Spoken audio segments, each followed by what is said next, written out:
எதிர்பார்ப்புகள் அப்படின்றது எல்லாருக்குமே எல்லா நேரத்துலையும் இருக்க தான் செய்யுது. இந்த பிரபஞ்சம் எல்லாருக்கும் எல்லா நேரத்துலையும் சாதகமான பலனை தர்றதில்லைங்க. ஒவ்வொருத்தருக்கும் ஒவ்வொரு தருணத்தில் தான் சாதகமான பலனை தரும். ரிஷபராசியில் பிறந்த நண்பர்களுக்கு வரக்கூடிய ஜனவரி மாதத்தில் இந்த பிரபஞ்சம் சாதகமான பலனை தருமா அல்லது பாதகமான பலனை தருமா, என்ன செய்யணும் என்ன செய்யக்கூடாது, எந்த நேரம் சாதகமாக இருக்குது எந்த நேரம் பாதகமாக இருக்குது, முழுமையாக இந்த பதிவில் நம்ம பார்க்க போகிறோம். ஜனவரி மாத பலன் ரிஷபராசி நண்பர்களுக்கு. ஜனவரி மாதம் 1ஆம் தேதி புதன்கிழமை பிறக்கப்படுதுன்றது எல்லாருக்கும் தெரியும். ஜனவரி மாதம் 1ஆம் தேதின்றது வருடப்பிறப்பு, மாதப்பிறப்பு, வருடப்பிறப்பு. ரிஷப ராசியாதிபதி சுக்கிர பகவான் ரிஷபராசிக்கு 10வது பாவகத்தில் தொழில் ஸ்தானத்தில் தொழில் ஸ்தானாதிபதியோடு சேர்ந்து இருக்கக்கூடிய அருமையான நேரம் ஜனவரி மாதம் 1ஆம் தேதியே. ரிஷப ராசியாதிபதிக்கு நட்சத்திரம் கொடுத்த செவ்வாய் திருமண ஸ்தானாதிபதியாக வர்றார். ரிஷப ராசிக்கு 7வது பாவகத்துக்கு அதிபதி செவ்வாய் ரிஷப ராசியாதிபதி சுக்கிரனுக்கு நட்சத்திரமும் கொடுத்து 8வது பார்வையாக பார்க்கவும் செய்கிறார். பொதுவாகவே கணவன் மனைவிக்குள்ளார சங்கடங்கள் வர்றது சகஜம்தானுங்க. சந்தோஷம் இருக்கோ இல்லையோ சங்கடங்களுக்கு பஞ்சம் இல்லை. அப்போது ரிஷபராசியில் பிறந்த நண்பர்களுக்கு கணவன் மனைவிக்குள்ளே இருக்கிற கருத்து வேறுபாடுகளை சரிப்படுத்துறதுக்கு உண்டான பிரமாதமான நேரம். சுபஸ்தானாதிபதினு சொல்லக்கூடியது ரிஷபராசிக்கு மட்டுமே சூரிய பகவான் வருவாருங்க. வேறு யாருக்குமே சுபஸ்தானாதிபதியாக சூரிய பகவான் வரமாட்டார். 4வது பாவகத்துக்கு அதிபதினு அர்த்தம். ரிஷபம், மிதுனம், கடகம், சிம்மம். சிம்ம ராசிக்கு அதிபதி யார்? சூரியன். இப்போ சூரியனுக்கு சுக்கிர பகவான் நட்சத்திரம் கொடுத்து ஜனவரி மாதம் 1ஆம் தேதியிலிருந்து ஜனவரி மாதம் 10ஆம் தேதி வரை சூரிய பகவானுக்கு சுக்கிரன் உங்கள் ராசிநாதன் நட்சத்திரமும் கொடுத்துருப்பார். சுபஸ்தானன் சொல்லக்கூடிய இடத்த சுக்கிர பகவான் பார்க்கவும் செய்வார். நிறைய நண்பர்களுக்கு ஜனவரி மாதம் 1ஆம் தேதியிலிருந்து 10ஆம் தேதிக்குள்ளார வாகனம் வாங்கிறதுக்கான சூழல் ஏற்படும். ஒரு மண்மனைக்கு அட்வான்ஸ் கொடுக்கக்கூடிய ஒரு சூழல் ஏற்படும். கணவன் மனைவிக்குள்ளார இருக்கக்கூடிய கருத்து வேறுபாடுகளை சரி பண்ணுறதுக்கான நேரகாலங்கள் கூடி வரும். பிரிஞ்சு போன காதலர்கள் ஒன்று சேருவாங்க. எதிர்பார்ப்புன்றது எல்லாருக்குமே இருக்குதானே செய்யுது. நம்ம நேரகாலங்கள் சாதகமாக இருந்தால் தானே எதிர்பார்க்கக்கூடிய விஷயம் நடக்கும். இப்போது 10 வருஷமாக 15 வருஷமாக வாடகை வீட்லேயே இருந்துக்கிட்டு இருக்கிறேனுங்க, எனக்கு ஒரு சொந்த வீடு வாசல் வராதா, எனக்குன்னு ஒரு மண்ணு மனம் கிடைக்காதா, இப்படியெல்லாம் ஆதங்கத்தில் இருக்கக்கூடிய ரிஷபராசி நண்பர்களாக நீங்கள் இருந்தால் ஜனவரி மாதம் 1ஆம் தேதியிலிருந்து ஜனவரி மாதம் 10 தேதிக்குள்ளார இப்போ எண்ணம் இல்லைனாலும் அந்த 10 நாளில் 100% ரிஷபராசியில் பிறந்த உங்களுக்கு அந்த எண்ணத்தை இந்த பிரபஞ்சம் கண்டிப்பாக ஏற்படுத்தும். அதில் மாற்று கருத்து இல்லை. எத்தனையோ பேருக்கு வாங்கியிருக்கிற மண்ணில் இடம் வாங்கிட்டேனுங்க, இடம் வாங்கி 10 வருஷம் ஆகுது, இப்போ மாதிரி இருந்தால் நான் வாங்கியிருந்துருக்க மாட்டேனுங்க, ஏதோ ஒரு நல்ல நேரத்தில் ஒரு இடம் வாங்கி போட்டேனுங்க அப்படின்னா இந்த நேரத்தில் வாங்கின மண்ணில் ஒரு வீடு வாசல் கட்டுறதுக்கான வாய்ப்புகளை கொடுக்கும். கை நிறைய காசு பணம் வச்சுருந்தோம், சொந்த வீடு வாசல் இல்லாதவங்களை நம்ம பார்த்துருக்கோம். அடுத்த வேலை சாப்பாட்டு கூட வழி இல்லைங்க, ஆனால் சொந்த வீட்டில் இருக்கிறேனுங்க அப்படின்னு சொல்கிறவங்களும் நம்ம பார்த்துருக்கோம்.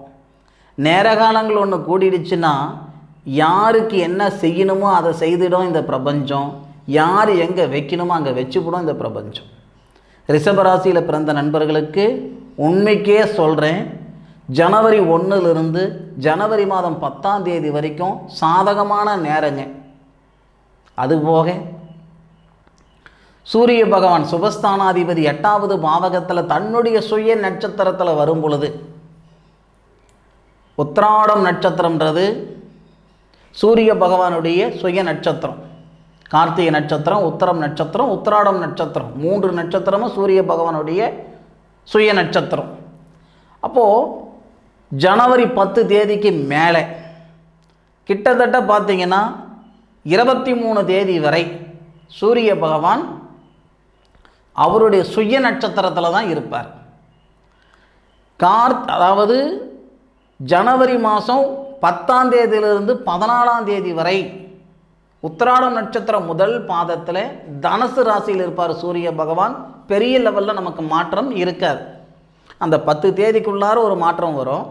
10லிருந்து 14ஆம் தேதி வரைக்கும் பெருசாக மாற்றம் இருக்காது. 14ஆம் தேதியிலிருந்து 23ஆம் தேதி வரைக்கும் சூப்பராக இருக்கும். உத்திராட நட்சத்திரம் 2வது பாதம், 3வது பாதம், 4வது பாதத்தில் மகரத்தில் ரிஷபராசிக்கு 8வது பாவகத்தில் இருக்கக்கூடிய சூரிய பகவான் 9வது பாவகத்தில், அதாவது 9வது பாவகம் அப்படின்னா பிதிருஸ்தானம்னு சொல்லுவோம். பிதிருஸ்தானத்தில் பிதிருக்காரகன்னு யாருன்னா அப்பன்னு சொல்லலாம், அப்பாவுடைய ஸ்தானம்னு சொல்லலாம். அப்போ சூரியன் தந்தை. அப்போது சூரிய பகவான் 9வது பாவகம் தந்தை ஸ்தானத்தில் சனி பகவானுடைய ஆதிக்கத்தில் தன்னுடைய சுய நட்சத்திரத்தில் இருந்து உங்கள் ராசியில் இருக்கிறாரே குருவுடைய பார்வை வாங்குவார். இந்த நேரத்தில் பூர்வீக சொத்தில் இருக்கிற சங்கடங்கள் சரியாகும். ரிஷபராசியில் பிறந்த உங்களுடைய தந்தை அவருடைய உடல் ஆரோக்கியம் பெருகும். பாகப்பிரிவினை செய்யாமல் இருக்கிறோம் சார், பாகப்பிரிவினை நடக்கும். வெளிநாடு போகிறதுக்கான சந்தர்ப்பம் ஏற்படுத்தும்.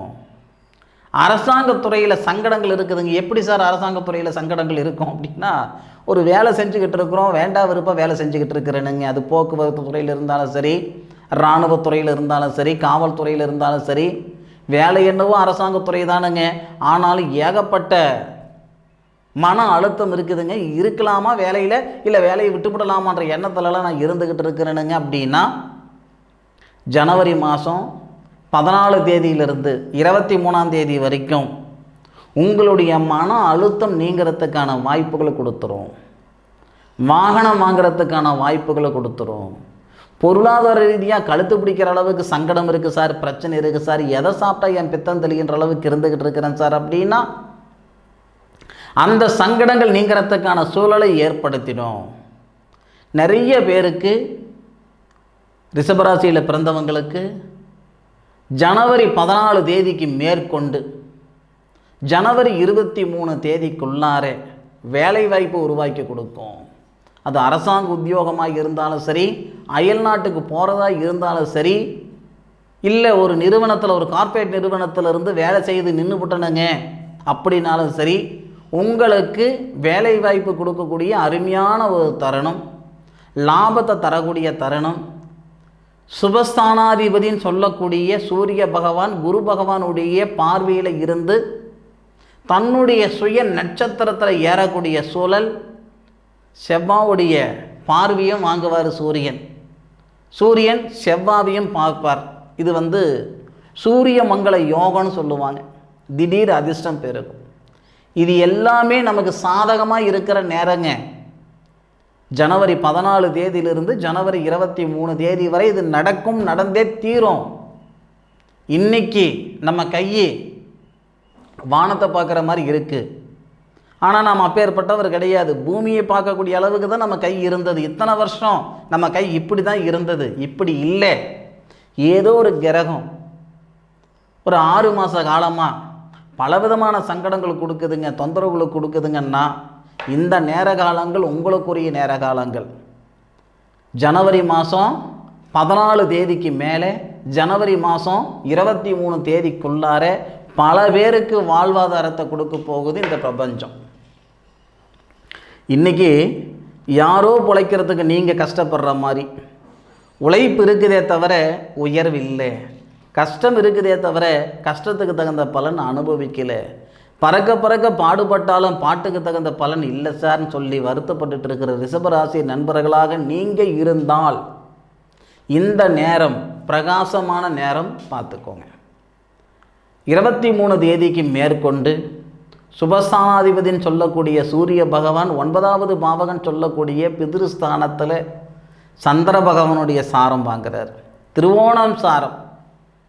சூரியன் அப்படின்னா சிவன் சொல்லுவோம் இல்லையா? அப்போது சூரியன் யாருடைய சாரத்தில் வரார் அப்படின்னா விஷ்ணு பகவான் அவதரித்த நட்சத்திரம்னு சொல்லக்கூடிய திருவோணம் நட்சத்திரத்தில். பொதுவாக 27 நட்சத்திரம் இருக்குதுன்னா 2 நட்சத்திரத்துக்கு மட்டும்தான் திரு அப்படின்ற வார்த்தை வரும். திரு நாம் எதை சொல்லுவோம்? மரியாதைக்குரிய ஒரு விஷயத்தை சொல்லுவோம். திருவாளர், திருமதி, இல்லையா? அப்போது 27 நட்சத்திரத்தில் 2 நட்சத்திரத்துக்கு தான் அந்த திருன்ற வார்த்தை நம்ம பயன்படுத்துகிறோம்னா, 1 திருவாதிரை, 2 திருவோணம். என்ன சார் காரணம்? திருவாதிரை சிவன் அவதரித்த நட்சத்திரம்னு சொல்லுவாங்க, திருவோணம் விஷ்ணு பகவான் அவதரித்த நட்சத்திரம்னு சொல்லுவாங்க.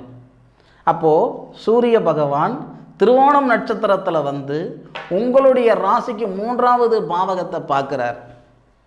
அப்போது உங்களுடைய முன்னேற்றத்துக்கு முட்டுக்கட்டையாக இருந்த தடைகள் நீங்க போகுதுங்க. பொதுவாக நம்மளால் முடியல, நம்மளால் செய்ய முடியல, பண்ண முடியலன்றது யாரோ எங்கேயோ செய்துக்கிட்டு தானே இருக்கிறாங்க. அப்போது அதுக்கான நேர காலங்கள் வந்தால் அவங்க செய்கிறாங்க. இந்த மாதிரி இந்த நேர காலங்கள் எல்லா விதமான வளர்ச்சியும் கொடுக்கறதுக்கு உண்டான சிறப்பான நேரமாக இருக்கும். இது உங்களை சந்தோஷப்படுத்துறதுக்கு சொல்லலைங்க. ஏன்னா ஜோதிடம்ன்றது சங்கடப்படுத்தாமல் சொல்கிறது, சந்தோஷப்படுத்துறதுக்கு மட்டும் சொல்கிறது அதெல்லாம் கிடையாது. இந்த நேரத்தில் இது நடக்கணும்னு நடந்தே தீரும். ரிஷபராசியில் பிறந்தவங்களுக்கு 9வது பாவகத்தில் சூரிய பகவான் திருவோணம் நட்சத்திரம் ஏறி, திருவோணம் நட்சத்திரம் சந்திரனுடைய நட்சத்திரமும் கூட. உங்களுடைய ராசிக்கு 3வது பாவகம் தகிரியஸ்தானத்தை சந்திரனுடைய வீட்டையே பார்க்கக்கூடிய சூழலால் நிச்சயம் உறுதியாக சொல்கிறேன், முன்னேற்றத்துக்கு முட்டுக்கட்டையாக இருந்த அந்த தடைகள் நீங்க போகுது. பொருளாதார ரீதியாக இருக்கிற சங்கடங்கள் நீங்க போகுது. நம்ம பழமொழி சொல்லுவோம் இல்லைங்களா, ஜான் ஏர்னா முளம் கத்தரிக்குது, ஜான் ஏர்னா முளம் கத்தரிக்குது, ஒரு படி ஏர்னா 4 படி சரிகிறேன், இது எல்லாமே போயிடும், நீங்கிடும். அப்போது இந்த தருணம் உங்களுக்கான ஒரு தருணமாக இருக்கும். இந்த நேரத்தில் நீங்கள் விதைக்கக்கூடிய விதை தானுங்க எதிர்காலத்தில் மிகப்பெரிய விருட்சமாக போகுது. எல்லாருக்கும் ஒரு விஷயம் நான் சொல்கிறேனுங்க, இன்றைக்கி 5000 பேர் 6000 பேர் 3000 பேர் இன்றைக்கி வேலை பார்க்குறாங்கன்னா அந்த நிறுவனம் ஒரு காலகட்டத்தில், இன்றைக்கி கார்ப்பரேட் நிறுவனமாக இருக்கக்கூடிய நிறுவனங்கள் எல்லாமே ஒரு காலத்தில் 1லேருந்து தான் மேலே வந்திருப்பாங்க இல்லையா? அந்த மாதிரி அவங்க என்றைக்கோ விதைத்த விதை தான் இன்றைக்கி பெரிய ஒரு ஆலமரமாக இருக்குது. அந்த மாதிரி இந்த நேரத்தில் ஜனவரி மாதம் 23 தேதிக்கு மேற்கொண்டு சூரிய பகவான் திருவோணம் நட்சத்திரத்தில் பயணித்து உங்களுடைய ராசிக்கு 3வது பாவகத்தை பார்க்கக்கூடிய தருணத்தில் உங்களுடைய ராசியில் இருக்கக்கூடிய தனகாரகன் குரு சூரிய பகவானை பார்க்கக்கூடிய நேரத்தால் உங்களுடைய செயல்பாடு நல்லா இருக்கும். அதனால் இந்த நேரத்தில் தொடங்கக்கூடிய செய்யக்கூடிய வேலை வாய்ப்புகள் எதிர்காலத்தில் பிரகாசமாக இருக்கும். உங்களுடைய சங்கதிகளுக்கு மிகப்பெரிய பொக்கிஷமான நேரம் இந்த நேரம். நீங்கள் பயன்படுத்தி பாருங்கள். சார் இது உண்மையா சார்? கேட்குறதுக்கு நல்லா இருக்குது சார். ஐயா 10ஓட 11 இருக்கணும்னு நினைக்காதீங்க, 10க்குள்ளே ஒரு ஆளாக இருக்கணும்னு நினச்சிருக்கேன். 1வது ஃபஸ்ட் இடம் 1வது இடத்துல இருக்கிறதுக்கும் 100வது இடத்துல இருக்கிறதுக்கும் 2 0 தான் வித்தியாசம். 1க்கு தான் மதிப்பு, 0க்கு மதிப்பு இல்லைன்னு சொல்லுவோம். அந்த மாதிரி இந்த நேரத்தில் உங்களுடைய பாதை பிரகாசமான பாதை, நீங்கள் போகக்கூடிய ஒரு சூழல் பிரகாசமாக இருக்கும். உங்களுடைய ஜாதகத்தை பாருங்கள், உங்களுடைய ஜாதக ரீதியை எந்த தொழில் உங்களுக்கு சாதகமாக இருக்குன்னு பாருங்கள். அந்த தொழிலை ஜனவரி 24 தேதிக்கு மேலே, 24ன்றதை விட 23 தான் சரியானது. 23லிருந்து 31ஆம் தேதிக்குள்ளார நீங்கள் பயன்படுத்துங்க, எக்ஸிக்யூட்டிவ் பண்ணுங்க.